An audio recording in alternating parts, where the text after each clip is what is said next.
안녕하세요. 오늘은 미국 시민권에 관한 소식입니다.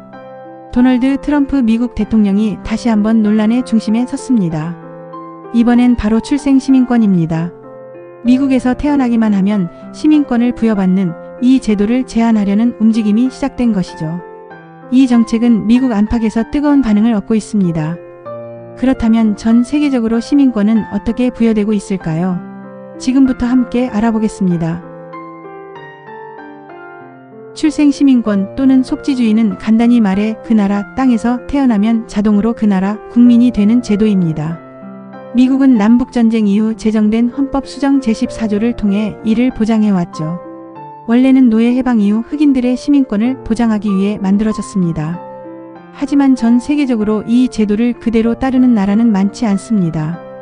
대부분의 나라, 특히 유럽과 아시아 국가들은 혈통주의를 따릅니다.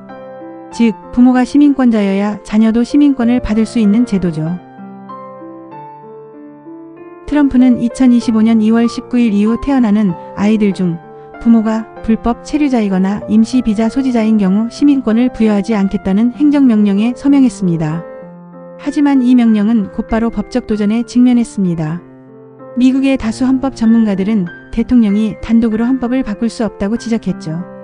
결국 여러 주와 인권단체가 이 명령에 대해 소송을 제기하며 효력은 중지된 상태입니다. 이 움직임은 단순한 이민정책이 아닌 미국이라는 국가의 정체성과 직결된 문제입니다. 트럼프 측은 출산 관광이나 불법 이민 유입을 막기 위한 조치라고 주장합니다. 시민권을 전략적으로 이용하는 시대에 이러한 논쟁은 계속될 것으로 보입니다. 미국은 전 세계에서도 무제한 출생 시민권을 유지하는 몇 안 되는 나라 중 하나입니다. 출생지주의 채택 국가는 미국, 캐나다, 멕시코, 브라질, 아르헨티나 등 일부 아메리카 국가입니다. 제한한 국가는 인도, 아일랜드, 도미니카 공화국 등입니다.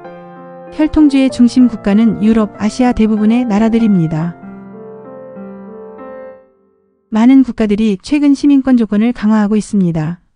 인도는 한때 출생지주의를 채택했지만 불법 이민자 증가로 인해 시민권 기준을 대폭 제한했습니다.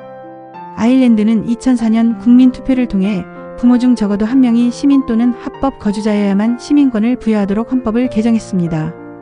도미니카 공화국은 2010년부터 불법 이민자의 자녀에게 시민권을 주지 않도록 헌법을 개정했고 이에 따라 수만 명이 국적을 박탈당하기도 했습니다.